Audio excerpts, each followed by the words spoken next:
Just wanted you to know I made a video just for you. I just finished it, and there is no sound. So just for you, I'm redoing the whole thing again. That's okay. Um, you guys on YouTube over the years, they have helped me out so much that I want to. This, I guess, it's called this payback. And you could use any of this footage on your videos. It'd be just fine with me. Okay. So what I actually use for an emitter are called spot emitters.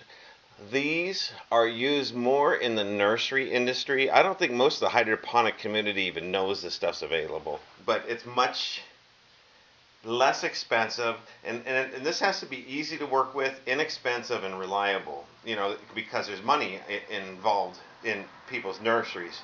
Now, this would be more your commercial nurseries would have this, maybe not the public stores. So let's dig into that. For my irrigation line, I'm using this. What I'm using is 5/8 inch, but for you, as long as your runs are, I'm guessing they're like 100 feet, and there's quite a bit of volume. You might go to the 3/4 inch. Now, what I use is not the smaller 1/2 inch, but I use like the 5/8. The 5/8 would use these kind of fittings, but on your hands with the problems you have to push these and turn them in, and that might hurt you. If you go with a 3/4 inch line, you can use these kind of fittings. Okay, now these you can take on and off. There's a screw on each one. They're a little more expensive. If you go to 3/4, you need these for sure. If you go with the 5/8, I'm sure these will be fine.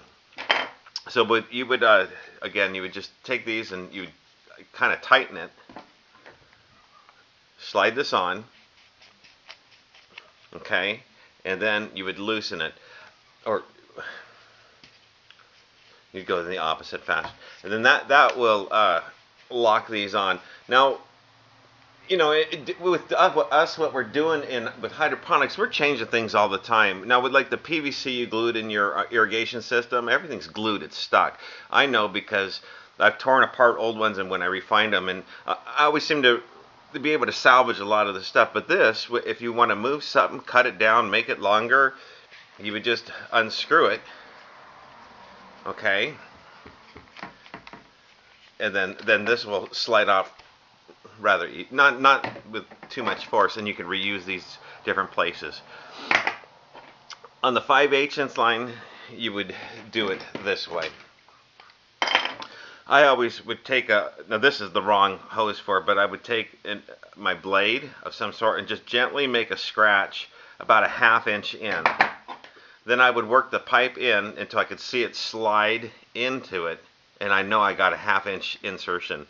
And to take them off would be more difficult for your hands, so I would just go right with a 3/4 and use these. Okay, these are the emitters. They're color coded that they use in the industry. The black are higher volume. I think that's a 1/2 head. These are the next higher volume. These colors are lower volume, but you'll see all that as you order them. Also, this is inexpensive. Check on the internet. Sometimes people will gouge you. You should be able to get these for about 15 cents a piece. So like $15 for 100 of them. And you shouldn't be paying any more than that. This is the spaghetti line. They call it. Now, the line that you have at your house, you're using, I believe, is a 1/4 inch line. This is an 1/8, so it's a much thinner line.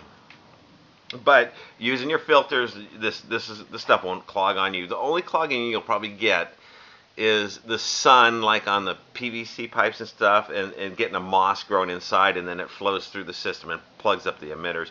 But debris shouldn't be an issue with the filters. So on this you would cut the length you need. Let me see if I can get that a little closer. You see at this one, it's cut at an angle, kind of like at a 45, or just at an angle, and you'll see why in just a second.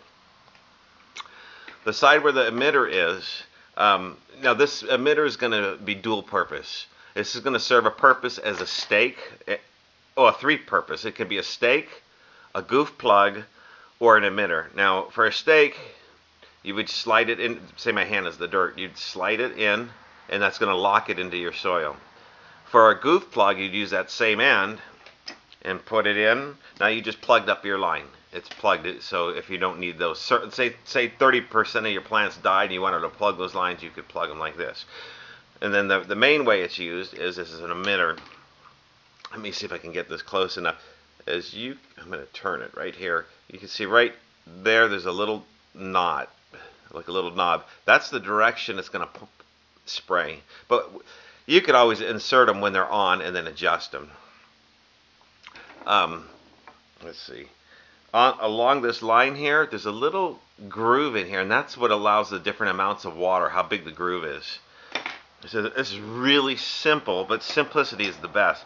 So on the square cut tube, you're going to just slide it in. You're done. And then you put it right into the dirt. I'm spraying. Now, to get into the pipe, you're going to use a punch like this, okay? And then you do your, kind of turn it and insert it. You probably know how this works. Now, I already made my hole.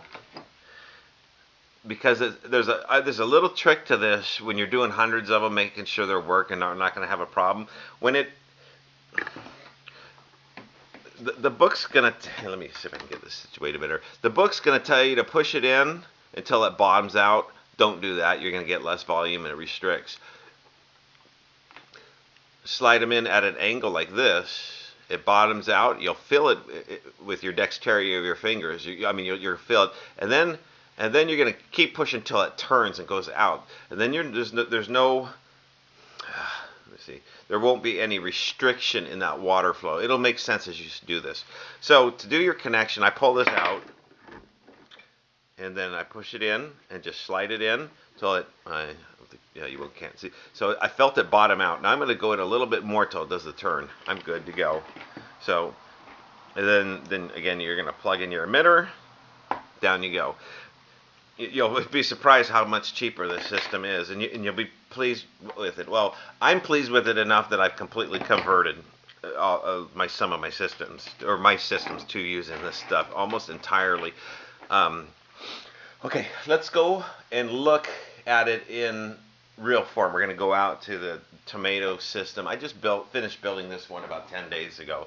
This is more of a demonstration thing for out by the street. It's for production. I need more, but I want the neighborhood, the community to see what I'm doing. So when I actually open up my farm stand, I'm kind of teasing them this year and getting infrastructure going. But I'm going to pause it and we'll go outside. I'm sure you'll have questions. You can just let me know and then we'll make another video. Okay. On this system, I got a pointer right here. These are my return line for the right side, my return line for the left side. And again, that's how I was telling you to do. Just put the bags on the end, and that's going to get all your large sediment. And you responded that you already did. Now, I only have a 55-gallon drum, and there's probably 50 gallons in here right now. But I have a second one in tandem over here, and then I have a U-shaped PVC pipe. As long as there's no air in it, it's always liquid. It'll act like a siphon, so as this goes down, this will replenish it, so I can have this on continually without it running out. I'm going to take the camera over here.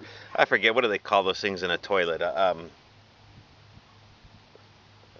Anyways, it's not from a toilet. It's I can't think of the name, but it's this keeps everything filled, if you can see. Well, you know what? We'll save all that for another video. That's not important. We're going to work on just the irrigation.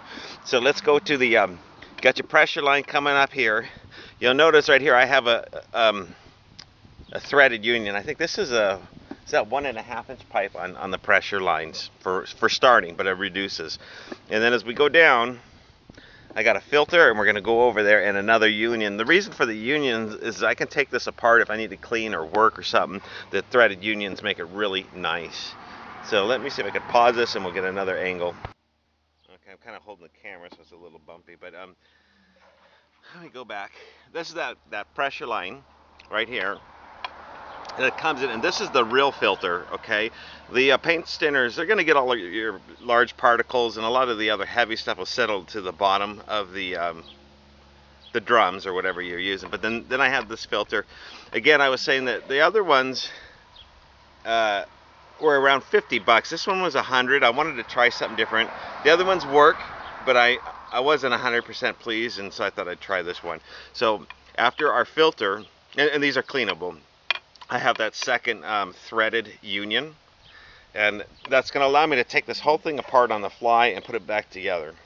So that is one improvement I did want to make. Now let me come down to the manifold. This is the manifold. Well, we'll start here. This is the threaded tip. So if I want to empty my whole system and get rid of all the stuff really quick, I can just tie a sewer sump pump hose, can go right onto this threaded cap. And then I have another one over here if I want to extend my manifold and have more outgoing. So this is the manifold for those lines. It's they're 1.5 inch T's that go to whatever threaded end you want. Now this is 5/8 line. You probably want to use 3/4 for yours. So I just come out through these. The left is the left side. The right will do the right plants. This middle one right here goes all the way to the end to make a continuous loop. So this one, all it does is bring pressure to the other end, and then it ties into this line and this line at the other end, and I'll try to get you a footage of that. And what that does is, like you were talking about, having the same amount of pressure on each end of your system. Okay, and then I have the valves, the little ball valves, so I can turn any one off at any given time, and the one's going the other way. There's a lot of information to take in. We'll go to the end. I'll show you the loop, and then I'm going to show you the system in action so you can see how these emitters work. They're pretty trick. Okay, like I was saying, I'm sorry about the cars, but there's not much I can do. This will be the left side, the right side, and this is that secondary pressure line. It doesn't go to any of the plants. It just goes to the end of the loop. And then it'll tie into the right and to the left, and that brings me the full pressure on each end. At this point, I will turn on the system. We'll pause, turn on the system. We'll come back, and I'll show you the emitters in action and how easy they are to clean. Oh, I thought I'd also point out that I am using the real bato buckets that they use in the Netherlands. I switched to them. Well, one, I got a deal. They were second hand and they were $1 a piece, so I bought everything they had. It was some pot industry. I'm sure they sold them back to the hydroponic store, but I bought them. Thought I'd put them to better use.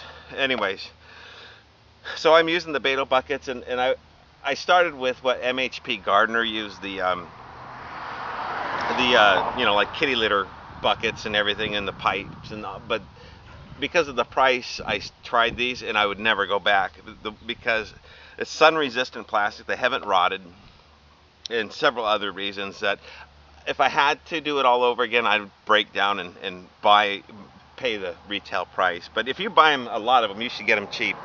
But that's a whole nother subject. So let me turn this on, and then we'll get back, because I want to switch everything on the fly real quick. I'm just using a 5-gallon nursery pot. They're sitting in the bato bucket. The bato bucket's got gravel, probably a half high or more, so the roots can actually go through the whole pot of the cocoa coir mix with peat moss and perlite, and then they'll set roots into the rock too. But let's get you a little closer, and then we're going to look at these emitters.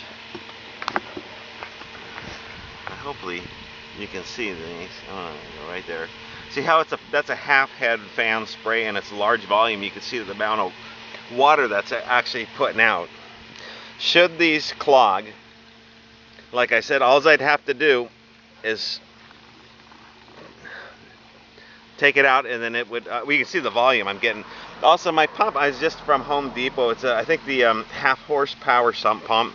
It was plastic. It was about 140 bucks, but it's putting out a lot of volume. Anyways, here's the emitter. You unplugged it if it was clogged.